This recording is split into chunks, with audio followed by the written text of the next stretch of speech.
आधार card सहित PAN card को नहीं आसी बड़ अपडेट। शीघ्र आधार कार्ड सह पान कार्ड को लिंक कर दिंतु। एही दिन रही शेष तारीख। सब किसी जानिबा पई वीडियो को लास्ट पर्यंत देखंतु। चैनल रे नवा अछ तो चैनल को सब्सक्राइब करंतु। आईटी विभाग भारतर समस्त टिकसदातांक पई आधार कार्ड सहित पान कार्ड लिंक करबा बाध्यतामूलक करिछि। चलित वर्ष डिसेंबर 31 रे आधार कार्ड सहित पान कार्ड को लिंक करिबार प्रक्रिया शेष हेबाकु थिबा बेले एहा पूर्वरु आधार कार्ड सहित निज पान कार्ड को लिंक करने को करदाता अनुरोध करिछि आयकर विभाग।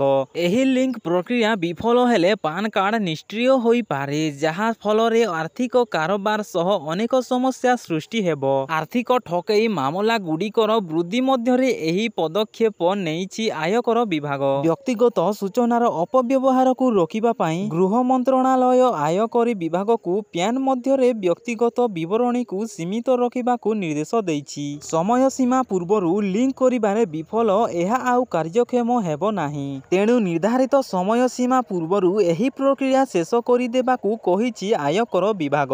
आपण जदि ए पर्यंत भी आधार कार्ड सह पान कार्ड लिंक करि नाहंती तेबे आपण एबे भी करि पारबे, काहे कि ना एहा बंद हेबा पई बहुत समय अछि। थैंक यू वीडियो को लास्ट पर्यंत देखिबा पई। चैनल रे नुआ छ तो प्लीज चैनल को सब्सक्राइब कर दियो एंड वीडियो को लाइक शेयर कर दियो।